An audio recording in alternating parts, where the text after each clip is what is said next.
Hello, everyone, and welcome back to another short story reading. I've actually done a couple of these, and they've gone over pretty well. The feedback I've gotten from some of you on these has been pretty positive, and I very much thank you for that, especially some of the compliments about my reading, especially also when I attempt to do the voices for some of the characters. It's not always super successful. As I've said, getting Emery's voice is a little hard to do, so when I read that story and tried to do Lorthamar's voice, it's a little tough, but I at least tried to still make the attempt. And I don't know how I'll do when it comes to this short story because I haven't read it, and I am not really sure who entirely makes an appearance in this.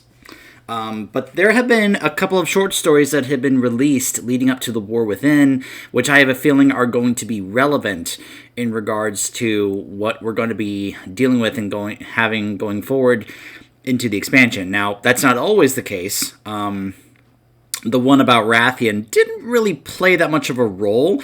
It was just kind of a nice little look into what else was going on in between Shadowlands and Dragonflight, such as it taking place at the wedding of Lorthamar and Thalysra, which was just wonderful.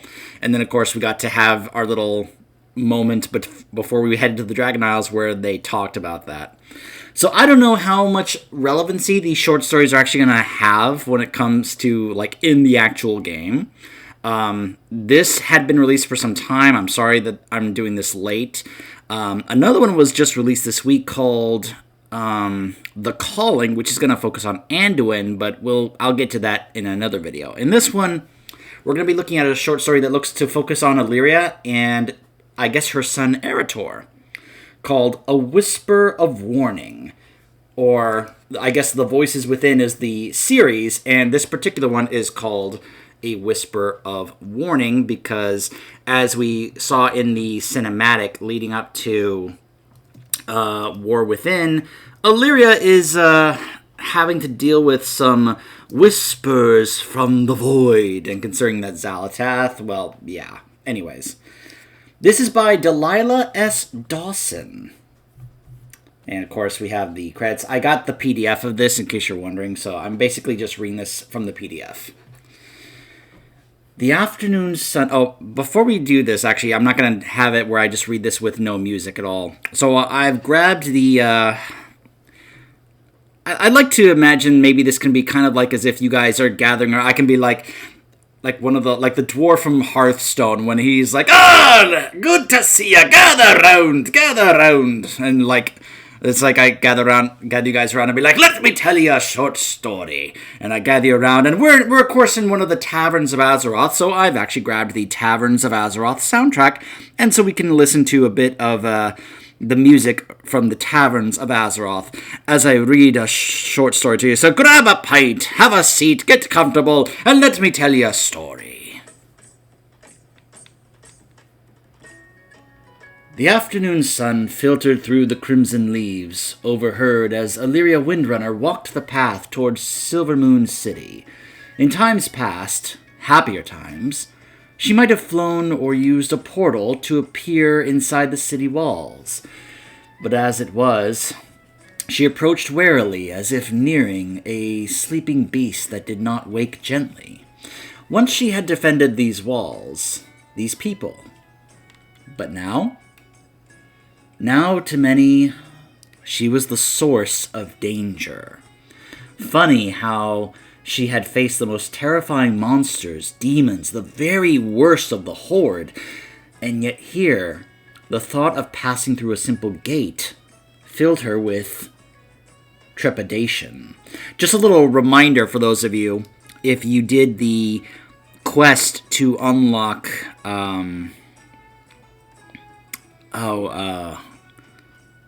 which was it? Was it the Nightborn?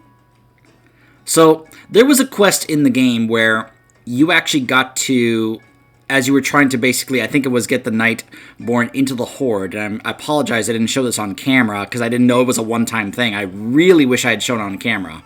But yeah, I believe it was when they brought Thalysra and the Nightborn to Silvermoon to try and welcome them into the Horde, and they were doing the courteous thing of showing them the Sunwell. Well, Illyria was there, and she was paying a visit, and she asked if she could see it one more time because she hadn't seen it in so long, and it still means a great deal to her. And of course, they were like, "Of course, Illyria, you're one of our heroes. We'll welcome you here." This was after the events of Legion, which means this was after she had become a Void Elf. Now, she, of course, is not a full-on Void Elf like our characters are. Like, she doesn't look that way, but might as well be.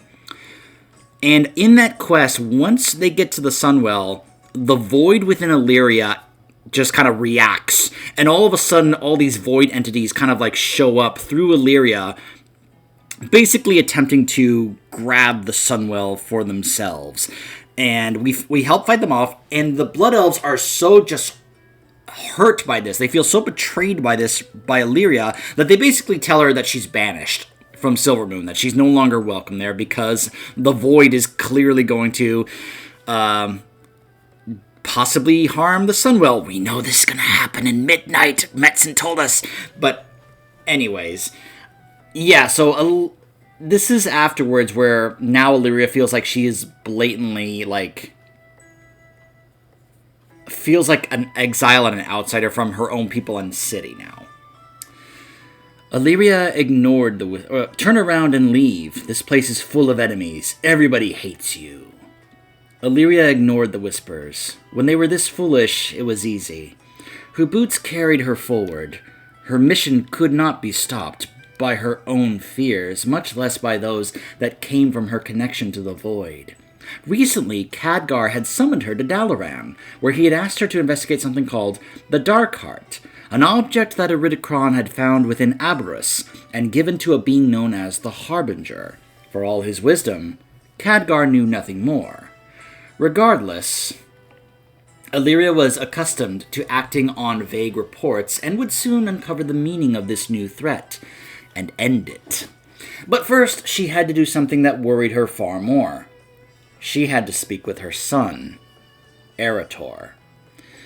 Whatever was coming, whatever the Dark Heart portended, she had to warn him to stay away from it. Despite their estranged relationship of late, despite her spending time in the Rift to be away from Stormwind City and constantly on back-to-back missions, she could only hope her son would listen. And so she stood at the gates to the city, her son called home, and watched a familiar figure stalk her way. Just as a reminder, we first were hearing about this back in Burning Crusade.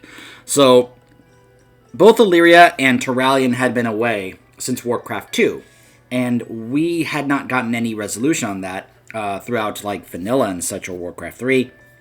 And then Erator was found in Burning Crusade, and basically players had been asking for a long time if we were finally going to get any resolution on what happened to Turalyon and Illyria, especially considering that Erator was there.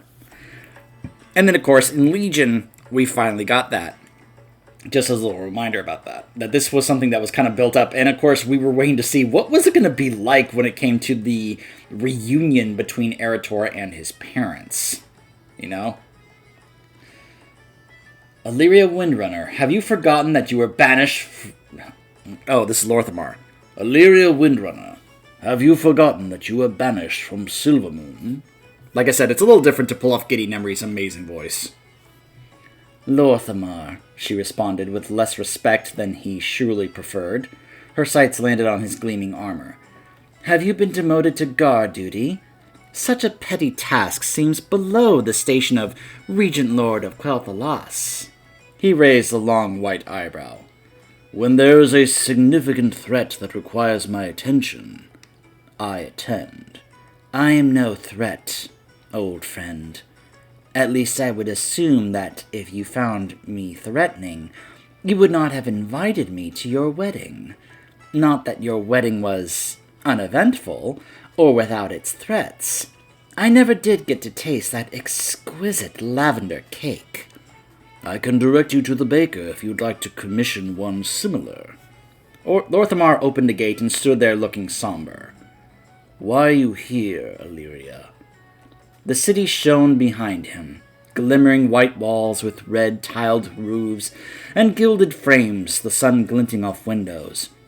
A place so familiar, even if subtle differences showed in the process of reconstruction after the ravages of the scourge.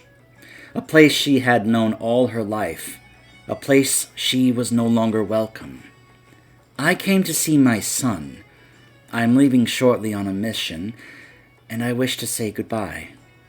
An admirable reason to cross our threshold. But remember this, Illyria. Your welcome, if one can call it that, extends only so long as the sun touches Silvermoon. Once night falls, you must leave. Midnight. These were the same conditions upon which she had agreed to attend his wedding in Suramar. One day, and no later. Even as a former ranger captain of Silvermoon and a hero, she knew the city would treat her as they treated all enemies if she were to overstay her welcome. Illyria's chest tightened. I am no enemy.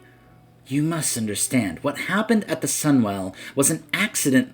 Lorthamar waved a hand, cutting her off. Few others in Azeroth would dare to do so.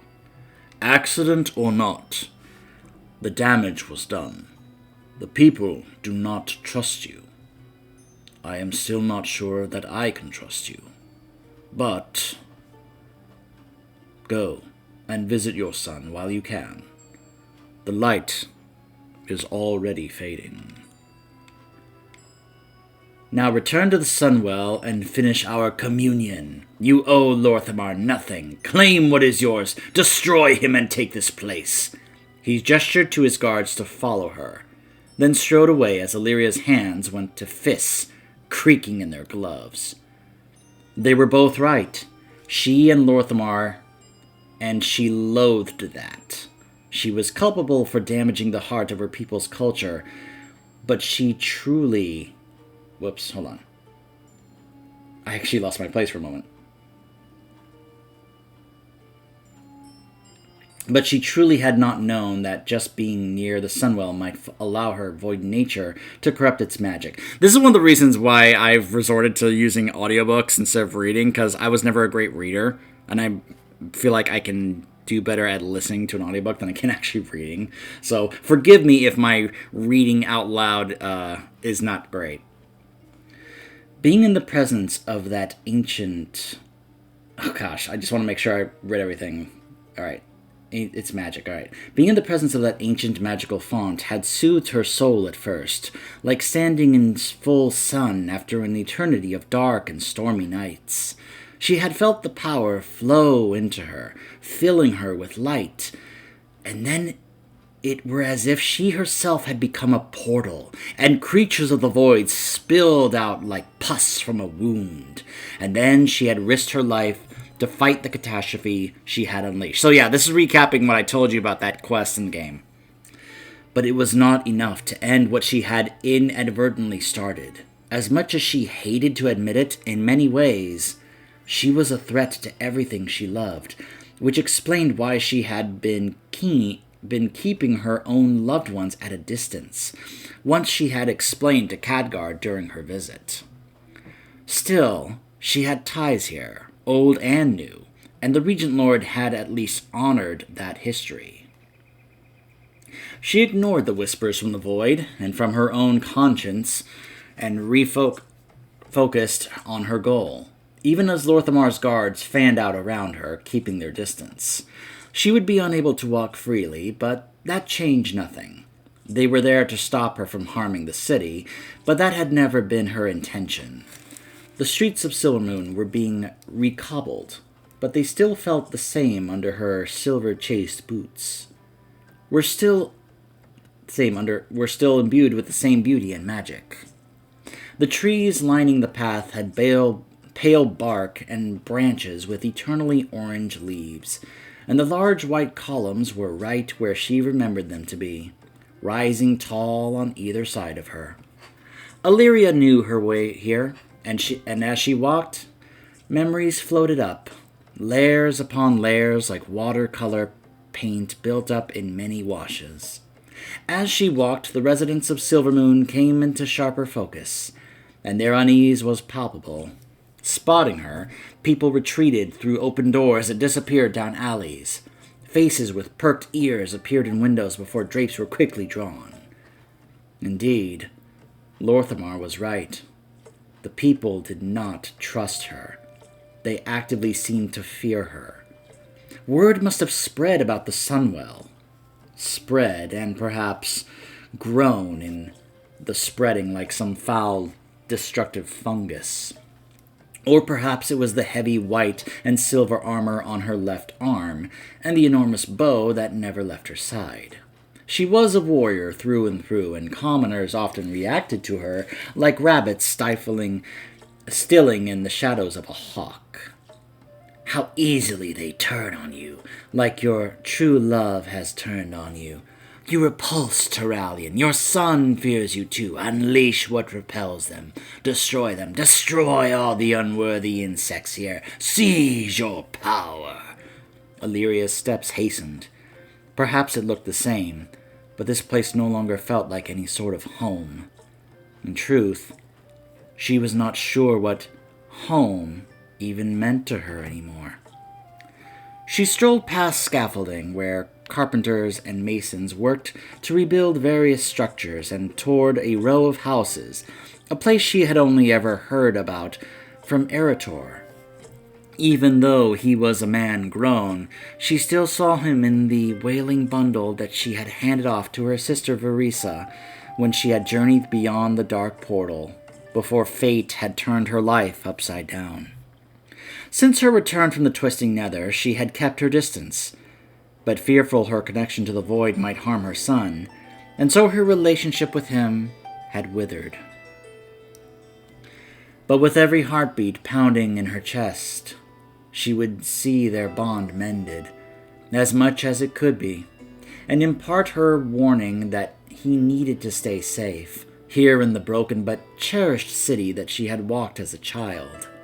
She would fight as she always had, for the safety of her son, and for the world they shared, and he would carry forward her hope for a time when this world would know peace. Finally, she stood before the blood-red door. The golden door knocker was shaped like a phoenix, its worn metal suggesting that at some point, visitors had been welcome here. Through the open window, she heard a voice that had made her heart race and her eyes light up. What was her love doing here? She paused for a moment, like a good ranger, to see what awaited her on the battlefield. Did I ever tell you about how your mother and I introduced the Elec to the Army of the Light? Turalyon said. We'd worked with them on Draenor, and we suspected their tenacity, hardiness, and intelligence would make them boons as mounts. I seem to recall that you've mentioned it. Hearing that voice and the subtle but fond annoyance in it, Illyria's heart melted. Her son, Eretor, once an infant in her arms, barely visible through her tears as she said goodbye, knowing that leaving was the only way to keep him safe. And then a toddler with a sword who thought war was a grand thing. And then a boy sitting upon the shoulders of a knight of the silver hand, looking up at a statue of the mother he barely knew in the Valley of Heroes. Feeling the warmth of her love beamed across the universe in the light and reaching for her graven face. Now, he himself was a knight of the silver hand. He had tasted war. As a companion for the player character in Legion in the Paladin Order Hall, he was a man, and still he barely knew her, and she him. You will never know him. He will see you as a monster, a traitor, an enemy. We've had so many grand adventures, Turalyon continued with a rasping chuckle. Where do you think she is now? She heard Eretor ask. The question filled her with unease. Perhaps it was reasonable to stand outside the open window as they spoke of Elec, but Illyria would not eavesdrop as they spoke of her. Not only because she might betray herself with a gasp or a sigh and be caught, but also because she might hear something she desperately did not want to hear.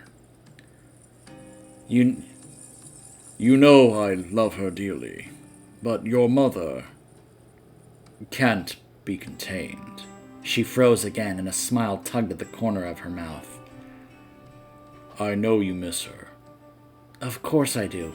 But, and just as quickly her smile faded. She and Turallion had been taking time apart lately, leaning into their respective work. She on her missions, Turallion off to attend council meetings, since he's running Stormwind in Anduin's place, let's remind everybody. She thinks she's a danger to us, Eritor said sadly. And you think so too. See? They do fear you. They should fear you. Kill them! Illyria's hand reached for the door. She knew it was wrong to keep eavesdropping. But while she could not picture a life without Turallion, she knew he found her void nature strange, though he had never admitted it and likely never would. Now she wished to hear him say it plainly. She herself found it strange, but it lay between them, an uncrossable gulf that they neither could cross. For all that she would have welcomed the opportunity to be honest about the chaos that lived within her. Thinking won't bring her home, Turallion said. Now, did I ever tell you about how an elk that feeds exclusively on orchids produces Taldorian cheese? You can keep dodging the topic, but I would like to know the truth. A weighty pause. Well, I suppose you have more important matters with which to concern yourself than cheese. I'm not a child, Father. You cannot distract me. Please, I beg you, tell me of my mother. You so seldom speak of her. Another sigh. You detest Turallion. He's weak. End him. He will only cause pain. He will never understand. Your true power lies beyond him. Your mother is the love of my life, and she is a complicated creature. Illyria could take no more. She grasped the summer-worn brass of the door knocker and looked to the sky as she knocked 3 times. The sun was golden now, but was swiftly arcing toward the horizon. Soon the sky would fade to periwinkle and pink, and the stars would begin to wink out. She did not have the time she needed, so she had to make the time she had count. Were you expecting someone, son? She heard Turallion ask. One of the Breeze Blossom twins dropping off a jar of starflower honey, perhaps? Father, please! I'm expecting no one, and no one should be expecting me. My thoughts are with my fellow knights, not with some paltry dalliance. Their son sounded like his robes were suddenly too tight and strangling him. When Eritor opened the door, his cheeks were pink, and he was clearly doing his best to look serious. Seeing her, he failed. His jaw dropped and hope glowed in his golden eyes. As a baby, they had been green like hers, but sometime in their long time apart, they had shifted color. Illyria did not mind this change to her. To her, he had always shone like the sun. "Mother!" he said with a surprised smile. "My son!" She wanted to hug him, but he was enormous and fully armored in shades of gold, same as he had looked when last she had seen him only a few months prior. Instead, she reached out a hand to cup his cheek. "I cannot believe I am saying this, but my boy, you need a good shave." Eritor laughed and stepped back so that she could enter the chamber. The moment the door was shut behind her, the whispers were but a distant hum. She turned towards Turallion like a magnet finding true north. He had not changed in the past months. In all their years together, centuries spanning realms and worlds and dimensions, the 1,000 years thing is still stupid, he had always been beautiful to her.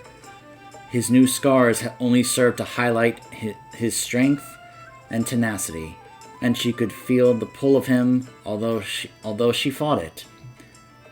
"My love," he said warmly, if a bit warily. Illyria could deny it no longer. Perhaps things were strange between them, but each time they parted, they knew not if they would see each other again. She moved to embrace him, but stopped, and the short distance between them seemed to span for great lengths. "I have missed you," she said, her voice low. "And I you." Their son watched, expecting them to hug or at least touch, but neither did. Illyria could see the hurt in Turallion's eyes, could feel the same longing to sink into each other and take the comfort that had long fed them both. I was in town to consult with Liadrin on a matter and wish to keep a low profile. Turallion continued with a smile. Will you be staying for a while, or is your sojourn as brief as mine? She gazed into his eyes. She wanted him to see that she was not pleased to be leaving so soon. You know me well. I'm soon to depart on a mission for Khadgar. I would stay here with you both longer, but Lorthamar made it clear that my presence in Silvermoon is not welcome. I must leave by nightfall or threaten any goodwill that he still has for the bond we once shared. Gotta take a little drink here. Turallion nodded. Shall I join you on this journey? Of course she considered it, but the more she learned about the Void, and the more she used her Void powers, the more uncomfortable the Paladin grew in her presence. Like he had said, she was a complicated creature. Besides, she had the player character with her. She'd be fine. He will never accept your true nature. Illyria knew that if Turallion could hear the voices that clawed at her psyche, he would either push her away forever or spend the rest of his life trying to fix her. Possibilities that were equally repugnant. She probably witnessed the light forging thing that Zero tried to force on Illidan and was like, I don't want that to happen to me. And I don't blame her. She loved him for exactly who he was and sometimes wondered if he loved her merely out of habit and stubbornness. She was changing and evolving into something new, but Turallion was hardening into who he was and had always been. He didn't need to know that. This is a quest that I must undertake alone, with the player character, but that's the exception. But my son may join me on a brief walk before I depart, she said at last. An excellent idea. Turallion all but shone with hope. I am certain you two have much to discuss. I should like to see Silvermoon during the golden hour. If you'll squire me, I have heard the architects are doing a beautiful job with the new construction. Eretor held out his arm, but Illyria did not take it. Not yet. Perhaps it would be best to shed our armor and walk among the crowd disguised as regular citizens, she said, eyeing his gargantuan pauldrons. Because, of course, we all love to joke about the giant shoulder pads in World of Warcraft.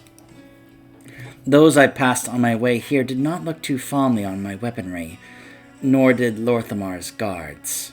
It vaguely annoyed her when her son looked at Turallion for his opinion. Go on and pretend, he said with a chuckle. Pretend for an afternoon that you are normal. War will not break out in the next hour. As you wish. Eretor began to unstrap his heavy pauldrons, and Illyria stuffed her own armor and weapons into an enchanted bag. Thus unburdened, she felt light and quick and confident that she still had the resources and skills to handle any threat that might come.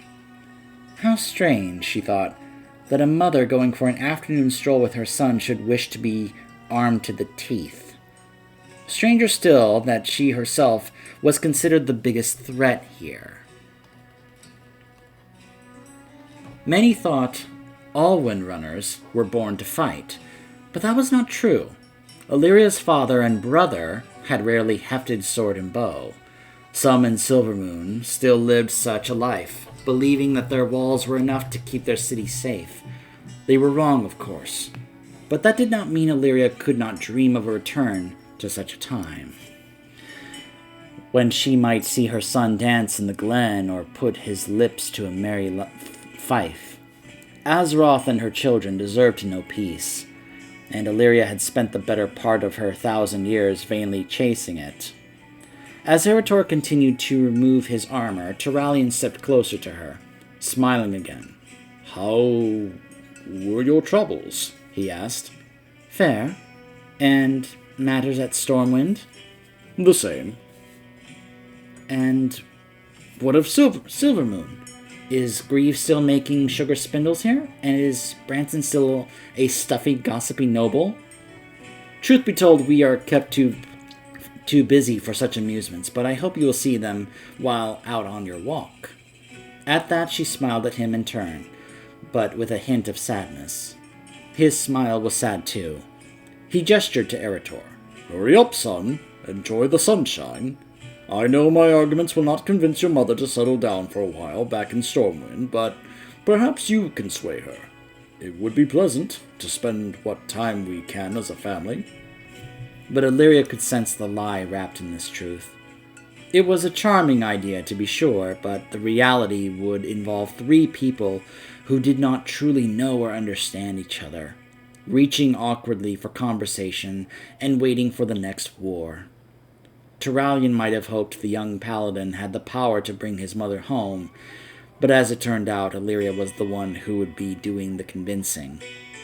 Once Erator had finished removing all his armor, Illyria looked at her son in his simple black robes and felt a rush of pride for her offspring.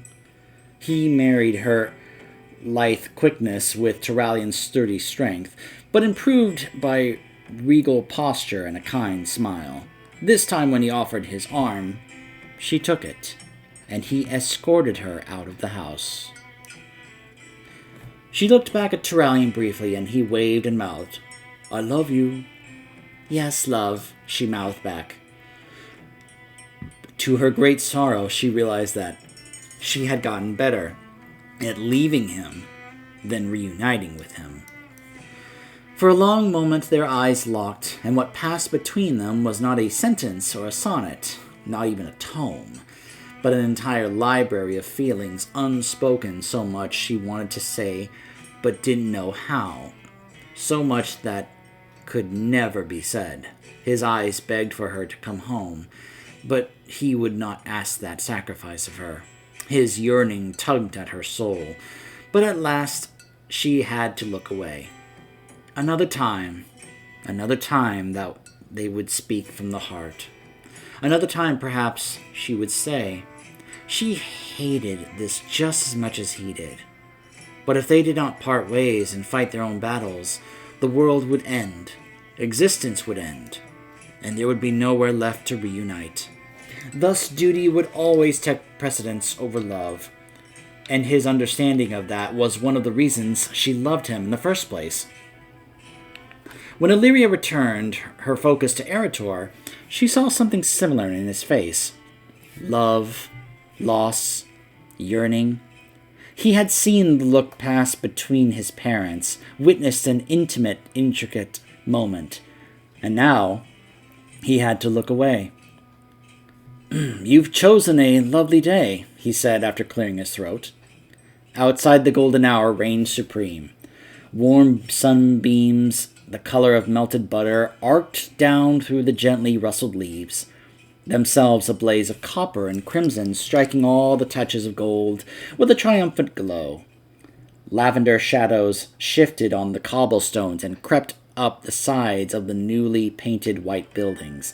Even if she were angry with Lorthamar, Illyria could still see the beauty and style in this place, and she still felt somewhat at home here, even if that sense of belonging came with the ticking clock. "We're being followed," Erator remarked under his breath. She flicked a glance at the watchful guards. "A condition of my visit. Worry not." "I shall pretend we are alone, then, despite our entourage." Looking up into the sun, Erator rolled up his sleeves, and Illyria was surprised to see tattoos covering his forearms. "When did you get those?" she said, daring to touch the dark dragon twining up his wrist. On his other arm, the dragon's sunny twin curled in perfect symmetry. One dark, one light. Erator looked down sheepishly and attempted to pull his sleeves back into place. "Oh, I mean, your father might mind them, but I do not. They are beautiful." Relaxing, he rolled up both his sleeves and held out his arms so that she could admire the work. "Someone amazing gave them to me." A lopsided grin. "Yes, I recognize the style." She returned his grin. She liked this small act of revolt. Proof that even if she had not raised him, he had at least inherited some aspects of her personality. "A little rebellion is good for the soul," she added.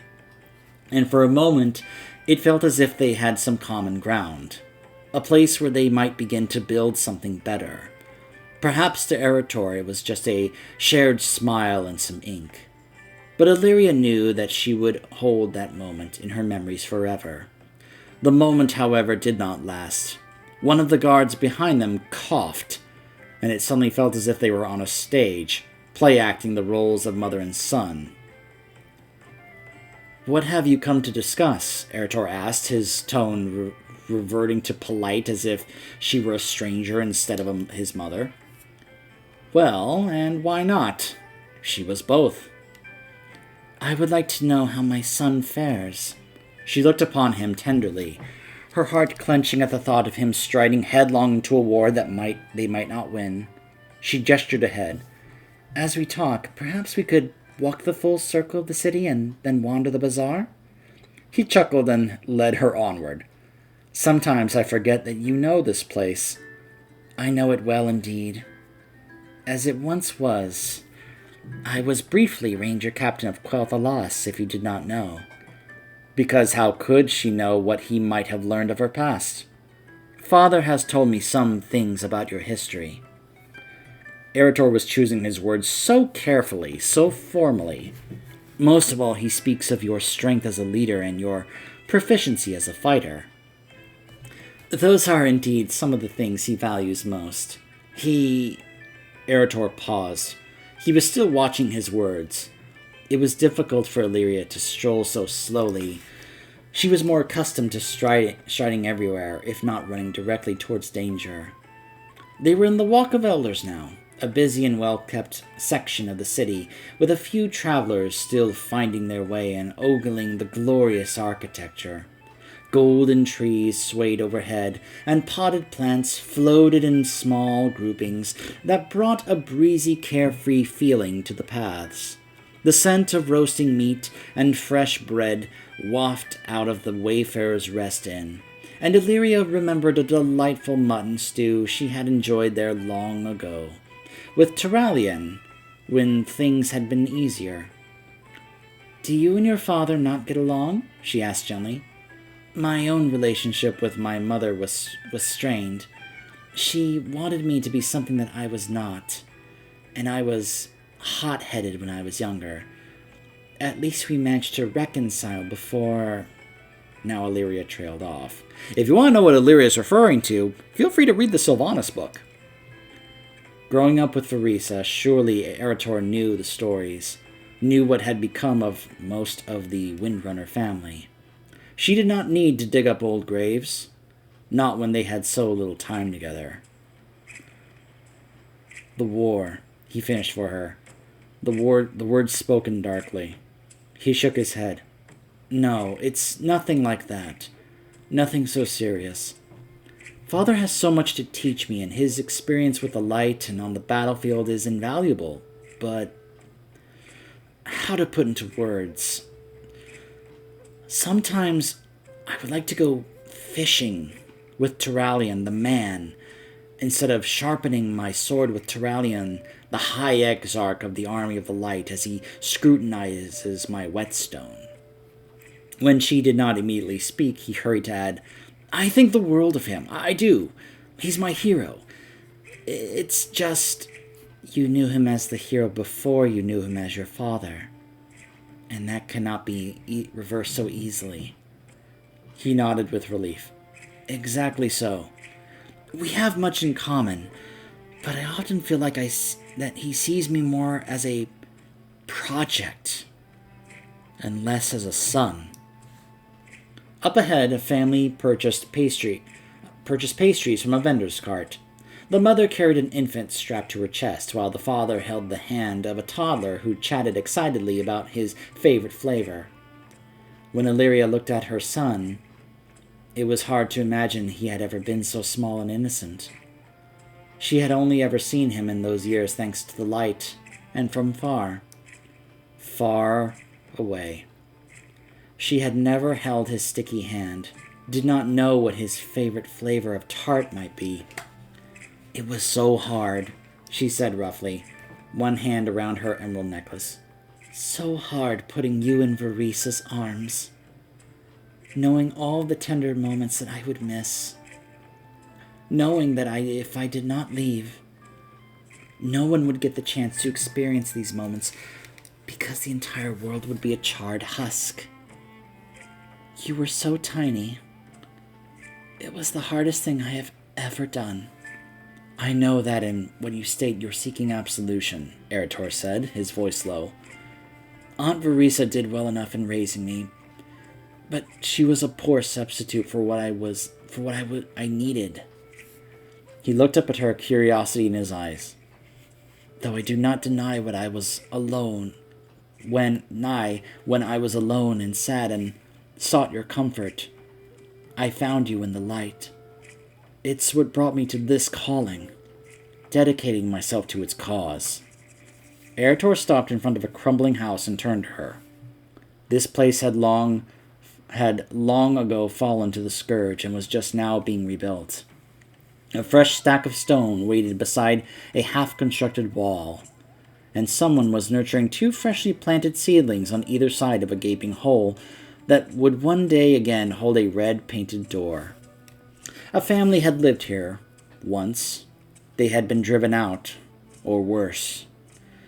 But now the people of Silvermoon had come together to rebuild it, and soon new memories would be made here. Broken things can be fixed, Illyria thought as she watched her son's tall, broad-shouldered shadow stretch longer against the wall. If there was hope, there could be healing. I prayed you felt it, she admitted. There were moments when I could see your face through the light, and my heart ached that I could not hold you as a mother should. There were times that it was as if I felt you crying out for me, and I reached out in turn and hoped that you knew that you were loved. It is as if there has always been a string from my heart extending to yours, no matter how far away. Everything is connected, like the light with the dark, in perfect balance. She regarded the 2 serpentine dragons flowing up each his arms. Aunt Verisa told me something similar once. She said to never doubt your love and to trust that you would never leave me by choice, but that you were a great hero and that the entire world depended upon you. And I never understood, until one day. His hand became a fist. You, me, Father, we have a duty, a mission that others don't possess. The first time I was called to war, it was as if I finally began to understand you. A shadow passed overhead, and Illyria looked up to find a golden dragonhawk streaking across the sky, likely headed to Sunstrider Isle with a traveler on its back. Its shrill screech echoed, and Erator looked up too, shielding his eyes with his hand, and smiled. I'm happy to be understood, Illyria said, an ache in her throat. Even as I know what your father and I did cannot be fully forgiven. You're a monster. This boy can never understand you, cannot see you for what you are. Just give in. The void knows you. The void welcomes you. Give in. Become what you truly are. But I am grateful for your grace. I hope that one day Azeroth will be safe and we can spend so much time together that you grow sick of my company. A rueful chuckle.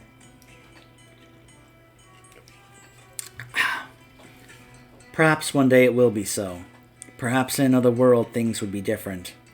But this is the only world we have, and we are both dedicated to fighting for it, no matter the cost.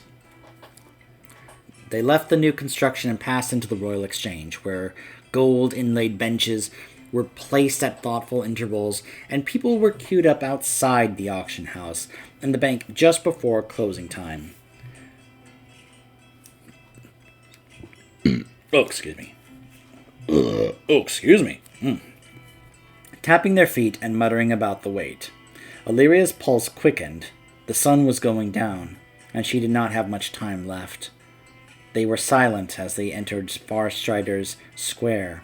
Here, archers were lined up in neat rows, hitting their targets with absolute precision, while nearby a mounted cavalry practiced maneuvers on their hawk striders, their violet feathers flashing in the dying sun. What is it you do when you're not fighting? Illyria asked. Erator scratched his scruffy chin. Like these warriors, I spar with my comrades. I dedicate myself to the study of the light. And do you have so awkward to broach the subject. A special someone? He looked away, blushing. Mother, please. I am a servant, a warrior. What kind of life can I offer another when I am dedicated elsewhere? There is always room for love, my son. She trailed off, feeling beyond hypocritical. Thankfully, he did not call her on it. I have all that I need. I have a life here.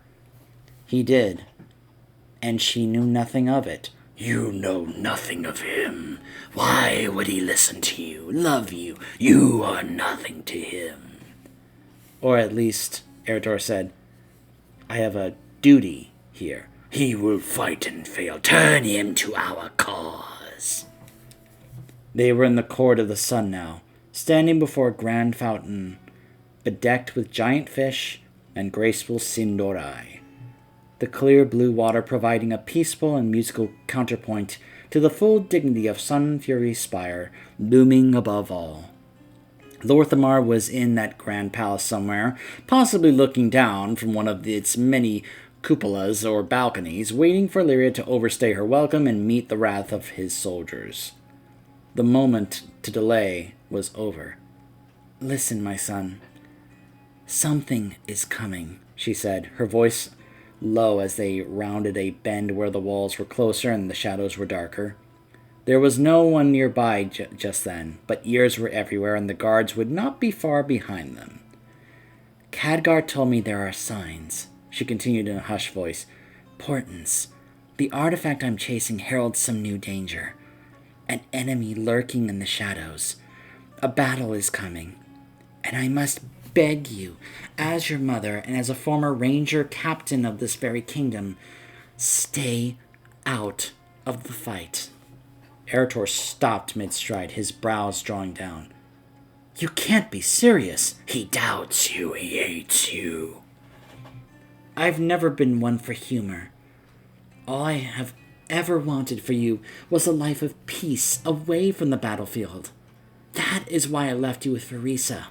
That is why I told you so long ago that war was not glory. Defending Azeroth is my calling. It need not be yours. The warmth in her son's eyes winked out.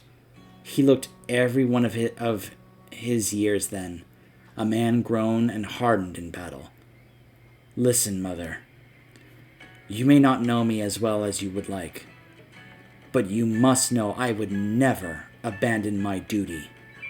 I would never shirk my responsibility and leave the risk to my fellow knights. Can you imagine father sitting home during a war? What would he do? Knit socks and sing songs and pretend the world was good and safe while others died in the streets because he was not there to defend them?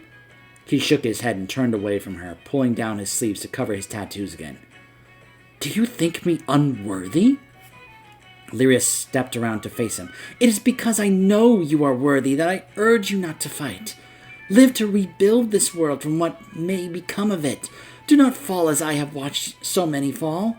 There is nothing I fear in all of Azeroth, in any world, in any universe, except losing you. He would not meet her eyes.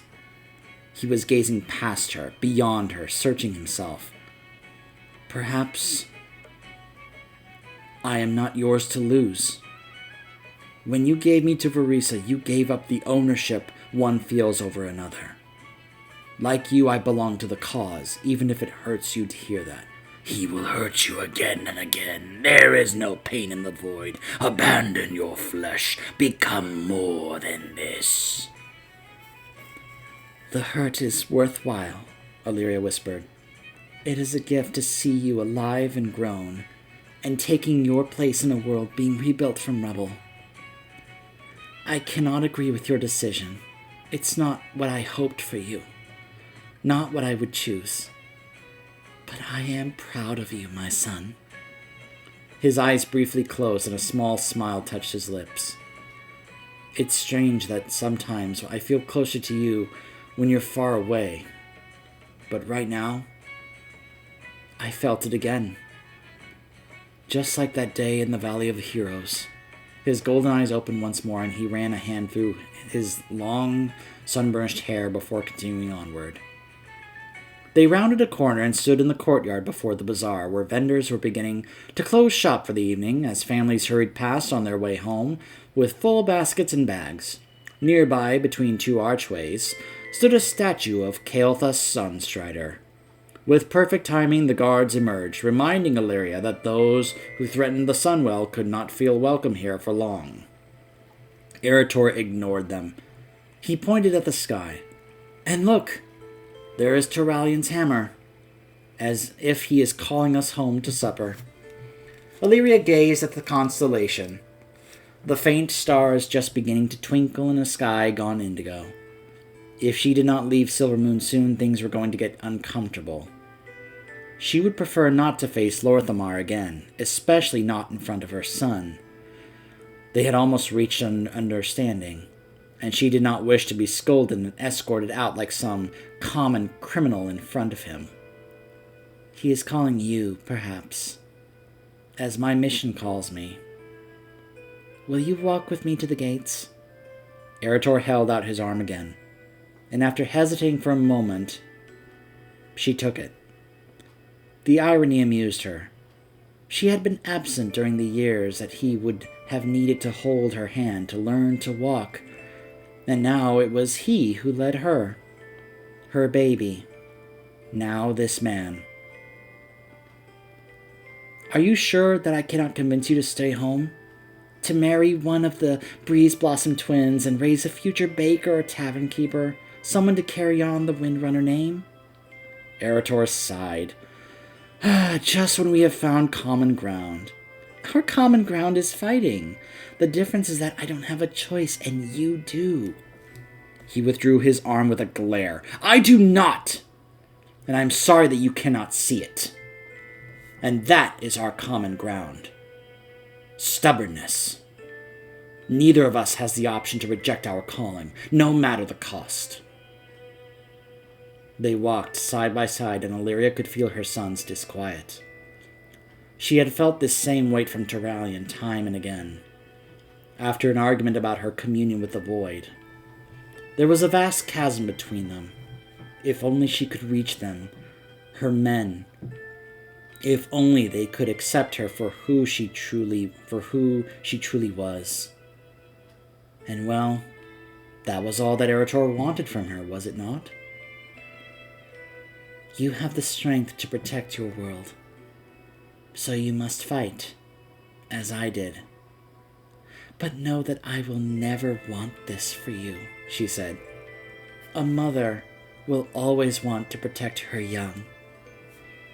Your love I have never doubted, he responded sadly. But I wish I knew you better, and I wish you would stay long enough for us all to grow bored and quarrelsome with each other. I cannot know myself unless I know you. Knowing oneself is the work of a lifetime, she admitted, and I've been working at it for several. Change is part of life, but loving you is my only constant. Her pace slowed as they neared the gates. The guards waiting there watched her closely, weapons in hand, as the guards behind them fanned out, forming a wall. Knight Eretor, one of the guards said, inclining his head. Eretor returned the gesture as they passed through the gates. Once outside the city, Illyria felt a wave of relief. She had lined up to her half of the bargain, and now she was again beyond the judgment of anyone within the city walls. She swiftly withdrew her armor from her enchanted bag, and was soon sighing in relief to again bear its weight. Her armor, like the whispers of the void, had become an intrinsic part of her, and she felt more herself with it than without. Eretor, too, could sense the change. Light bless you, mother, he said formally with none of his earlier warmth. May your mission prove fruitful. I would prefer its urgency be proven unfounded, but I carry your hopes with me, my son. She regarded him for a long moment, and he stepped forward. They embraced stiffly, and Illyria remembered what it had felt like to carry a child within her, and dream of meeting the new soul she had felt stirring for months. She wished she could keep him as safe as that, shield him with her body from all the horrors of the world. But he was taller than she was now, a man of his own making, and he had made his choice. All that was left for her was to support it. She wished she could have held him forever. "Goodbye, Erator." He stood back. "May the light guide you in your quest, Mother." She knew he was annoyed with her, but she could tell that he was still sorry to see her go. Erator turned and passed back through the gate, and Illyria watched him with a fond smile. He walked like a warrior, shoulders back, loose-limbed, athletic elegance to his gait. He is leaving you. He detests you, hates what you are. He is glad to be rid of you. Illyria sighed. This visit could have gone better, but it could have gone worse. She had doubted that he would heed her words, but she had to say her piece. At least now he knew her feelings. Feelings that she had held inside for years and years, hoping that one day they could speak honestly. They were cut from the same cloth, just as she had to find the dark heart, even if it meant leaving her family again. So he had to run into the battle that would follow, even if it meant disappointing his mother. He will die on the battlefield. He will fall. You have failed him. This was not the first time Illyria had walked away from her family, and she doubted it would be the last. She could only hope that the next time she stepped through Erator's door, it would be with tidings of victory and an end to whatever evil threatened Azeroth. Perhaps then Lorthamar would welcome her as a hero, and Turalyon would speak his mind, and Erator would settle down with someone nice, and Illyria could sit with her family and have a simple meal with no talk of impending doom. It will never happen. You are changed. You are different. They will never understand you. They do not want to understand you. You do not need them. They do not want you. You must... No! She barked. That is enough lies for one day. I will have this moment. For once, thankfully, the whispers quieted altogether. She knew it would not last, but perhaps the void understood that on this topic, she could not be swayed. She loved her family, and she wanted what was best for them, and for now, that was enough. Perhaps her son did not know her well. Perhaps he wanted to, and that was something precious. The city glowed behind her, lit with bright crystals and merry fires. But Illyria Windrunner walked away into the darkness again. Always. And she walked alone. But this time, it was not violence that drove her forward. It was hope. And that, my friends, was A Whisper of Warning, part of the Voices Within collection. Obviously, more stories will be added. They've already released the next entry in this, focused on Anduin, which I will be doing in a separate video. I hope you enjoyed my reading of A Whisper of Warning, where we got to see a bit more about what's going on between Illyria and her family, including with Turalyon and Erator, as well as with Lorthamar, and a nice reminder about what happened when she went to the Sunwell. Again, I still regret to this day that I was not able to show that on camera because I didn't know that was a quest that I would only be able to do once ever. I really wish there was a way for me to actually do that mission again just so I could show it to you guys on camera. I sincerely apologize that I was never able to actually get that on camera because I didn't know at the time it was a one-time only thing, but I hope you enjoyed, and until then, I will see you guys next time.